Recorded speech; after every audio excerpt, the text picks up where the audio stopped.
Good morning, everybody. We are on Paulette's Scrappy quilt number 4, I think this is. Yeah. So today she's got one. This is each week there's a little bit of a newer, possibly a little bit more complicated. This one is on point, and it is called Treasure Hunt. So take it away, Paulette. Okay, I've called this Treasure Hunt because we have a lot of X's here, so X marks the spot. Oh, right. So we're just making very simple blocks, 3 different colors, and I mostly make them just so if this block was all by itself on something, I would love it. So what I've chosen there, I just love those. And how big is the block itself? Are they 12.5 and then 12-inch finished? Let me see, 4.5 is 9, 10, 11. They're only 11-inch. Oh, okay, there you go. So trust Heather. We don't rehearse these, can you tell? So everyone, so it doesn't matter if you have where your lights, mediums, darks are, just 3 different fabrics. So just dig into your stash and make a bunch of pretty blocks that are, we're using 5-inch squares on the for the bigger pieces, 5 by 2.5 for the X parts, and then the center is a 2.5-inch square. So, oh, nice, easy measurements. Nice, easy measurements, and really a nice, easy block. Yeah. So we've got 4 of these ones that are going to go there, 4 for the X part and the center. And it's 9 pieces, so it's just a 9 patch. So you're going to sew those together, and those together. I do have pressing diagrams on here because if you press these 2 outside pieces towards the outside of the block and these 2 towards the inside of the block, you'll end up with seam allowances that are going out and going in, and that way you can turn them so that when they butt up against each other, they will nest perfectly. Nest, yep. Absolutely. Is that how you usually do your 9 pouches, where the first row you press to the outside, the middle one you press to the inside, and the bottom one you press to the outside? I have this tendency to do that, so I was wondering if you do that as well. I think I do that because in the end, when I'm doing the last 2 long seams, I'm pressing towards the center. And I find it a lot easier to press, and I press from the back first before the front. Yeah. Just to get it going, and then I, redo it on the back. But I think that sometimes they're longer seams, so I find it easier just to go towards the center than to try and go to the outside. Yeah. So that's just my personal way of doing it, and I don't pay much attention in these scrappy quilts for pressing towards the dark or anything like that. Okay. Okay. So this just shows the pressing. Okay, so this is the wrong side of the fabric on here. This one is the wrong side, yes. Okay, so you can see how that she's pressed to the, where's my finger? Yeah, okay. Well, actually, if we turn it like this, so these, the first ones are pressed towards the outside. Yeah. That middle piece is towards the in, and that's towards the outside. And then the last 2 go in. Okay, perfect. Okay, so these are... Question. Go ahead. Interrupting while I still remember what I'm thinking. Yeah. Do you use steam when you're pressing, or do you dry iron? I'm a steam girl. Are I love you? the steam, absolutely. Really? Use steam the whole process. I don't do it dry and then steam. I use steam right from the beginning. Wow. I don't have a problem with it. It seems to work for me. And I just feel my iron's hotter when it's on steam. And I just have to remember to let it sit and get ready. Don't try and iron too quick, or you're going to have water that wants to be spitting out and stuff while it's heating up. Yeah. And you don't find it stretches the fabric or anything? No, I don't. I wash all my fabric before I use it. Oh, there you go. Okay. So, and then I iron it before I cut it, and then I'm ironing again. So like, I'm kind of in love with my iron. Yeah. I don't mind at all. Yeah. And it seems to work for me. So okay. So we have nice big blocks here, and what we're introducing this time is that because they're on point, you're going to have triangles on these outside edges of the quilt. And I floated these blocks quite a bit. You can see that there's it's hard to see here, but let's see.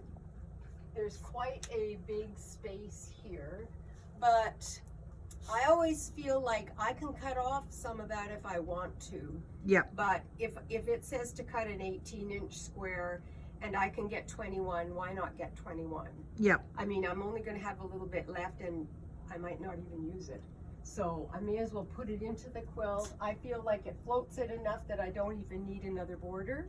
Mm-hmm. And so we're going to be adding those. So all of those instructions for cutting are in the directions you'll get.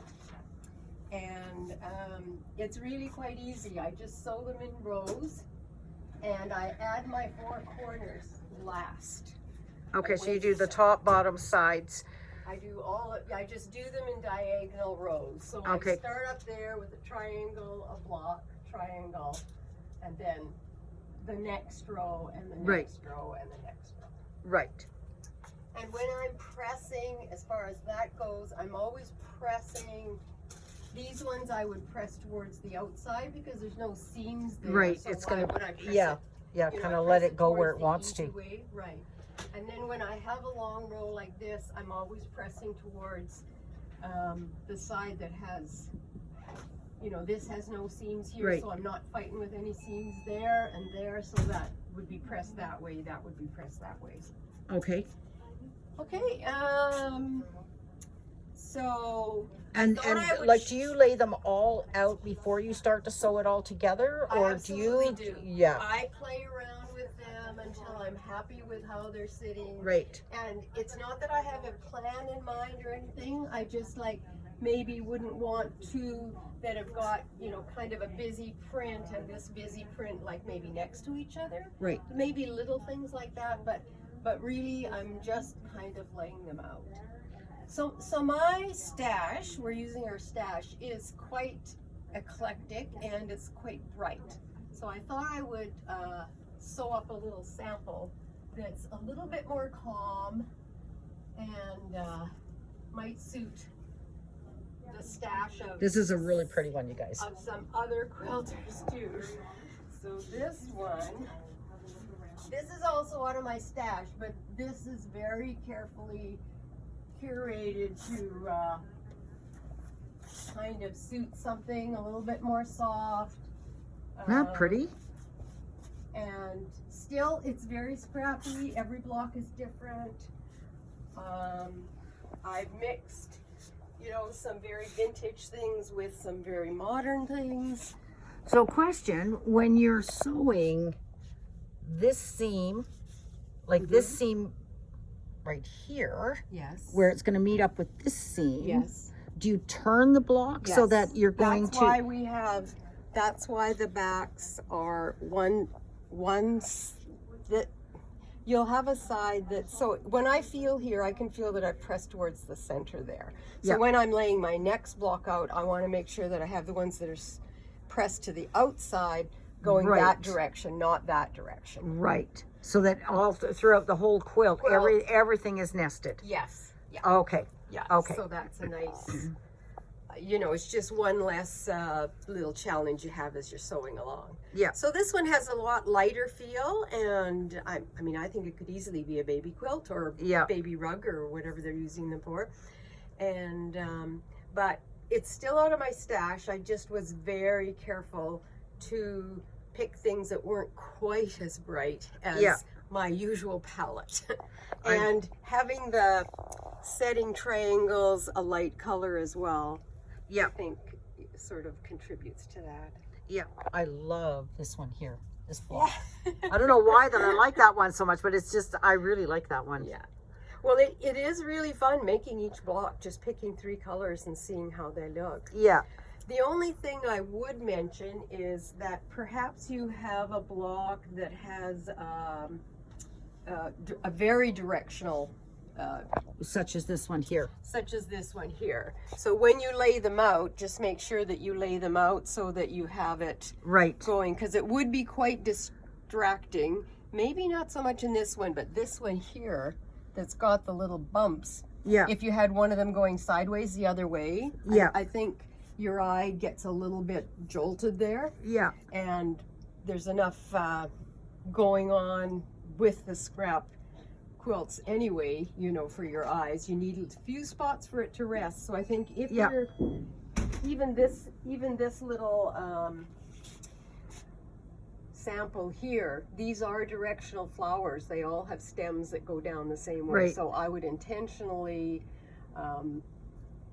cut those and lay them out.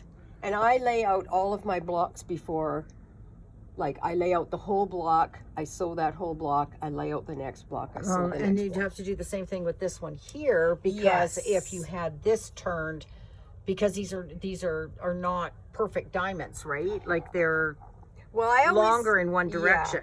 I always feel like when it's sashing like this, I'm okay with, like, you know, the long ones going towards the center, long ones towards the center, long, as opposed to having them, you know, cutting this the other way so that it actually went the same way. But because it's a skinny thing and it's kind of cuts the block in half anyway, I think that contributes to cutting it in half. Yeah. I did the same thing with this stripy one. I'm just trying to So see. it's like all of the stripes are almost kind of radiating out. Yes. Right? Yeah, and the same with that one. They're Yeah. all, the pointy bits are all pointing towards the center. Yeah. And so those are just some little things to think about when you are, you know, because these are big pieces, you know, these are 5-inch squares, so you see a lot of the fabric. Yeah. And, you know, if it's very, very directional, then you might want to be intentional about that. Okay. Okay. Okay, Paulette, I want to thank you again for a terrific little tutorial there on this one, the treasure hunt is what it's called. So enjoy, you guys, and I will get this up onto the YouTube channel as quickly as I can. And the patterns will be available in the store, or you can email me and I will send it to you. Okay, thank you very much. Bye-bye. Bye.